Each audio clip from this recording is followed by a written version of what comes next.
Bonjour et bienvenue sur la chaîne de Prof Numérique. Aujourd'hui, je parle de la révision en début d'année.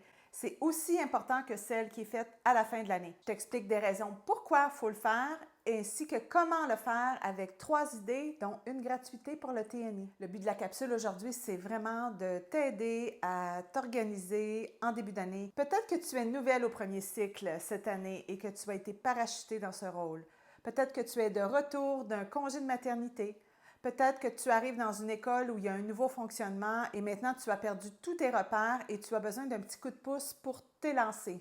Peut-être que tu as même eu ta classe hier et que tu n'as clairement pas eu le temps de t'approprier la progression des apprentissages. Écoute la capsule pour avoir des idées qui vont peut-être te propulser vers l'avant pour cette année. Alors, si je me projette comme étant une nouvelle enseignante en première année, j'aurais voulu avoir le pouls des élèves qui sont devant moi. Voilà une bonne raison de faire une révision en début d'année. Le portrait de classe que tu vas faire va te permettre d'identifier les lacunes des élèves. Une fois les lacunes, grandes lacunes ou petites lacunes identifiées, tu vas prendre un grand respire et tu vas planifier ton mois de septembre. Donc, 4 semaines et tu vas réintroduire graduellement des concepts avec lesquels les élèves ont eu le plus de difficultés. Peut-être que tu vas avoir l'impression que tu n'avances pas, mais c'est fait pour ça le mois de septembre, pour établir les routines, pour faire une mise à niveau des apprenants qui sont devant toi. Croisant mon expérience, de partir avec une base solide, ça va te servir plus tard, au mois d'octobre, novembre, qui va t'amener vers les fêtes, à enseigner des nouveaux concepts aux élèves parce que tu vas avoir fait une mise à niveau de tous tes apprenants dans ton groupe. Comment faire de la révision en début d'année quand il fait encore 30 degrés dehors et qu'on crève dans les classes sans air conditionné? En jouant, en faisant des jeux. Je te présente 3 outils différents pour faire des jeux ludiques dans ta classe tout en révisant des concepts de l'année précédente. Tout d'abord, les sons initiaux au TNI. C'est un fichier notebook. Si tu veux le télécharger, tu peux le trouver dans la description tout en bas.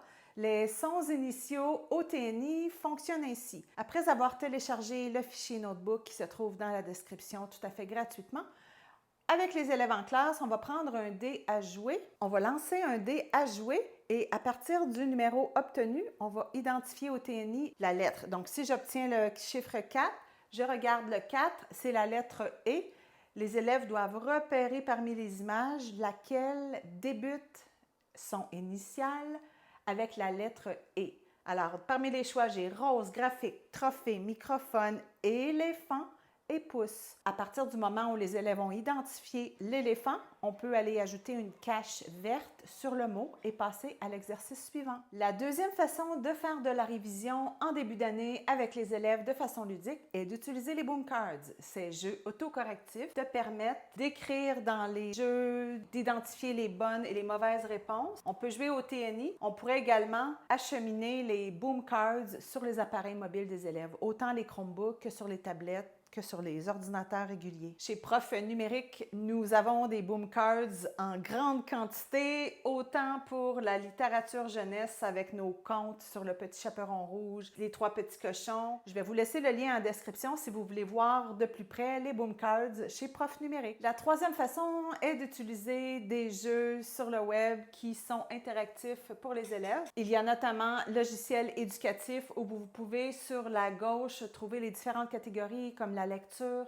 la conscience phono, conjugaison, grammaire et il y en a tout autant en mathématiques. Je vous laisse également en description le lien vers Tac à t'amuser. On peut décider sur la gauche quel niveau scolaire on veut exploiter. Il y a de nombreux jeux en lien avec tout ce qui est vu au premier cycle du primaire. La dernière ressource est assurément ma préférée, pépite.be. Je vais également laisser le lien en description. J'adore ce site non seulement parce qu'il est simple à utiliser, il n'y a pas de publicité et pour chacun des jeux, il y a plusieurs modules. Alors, les élèves viennent à être plus confiants et vivre des réussites plus aisément. En espérant le tout utile pour toi, laisse un commentaire si tu as d'autres sites web géniaux à nous partager afin qu'ils fassent l'objet d'une prochaine capsule. Bonne rentrée!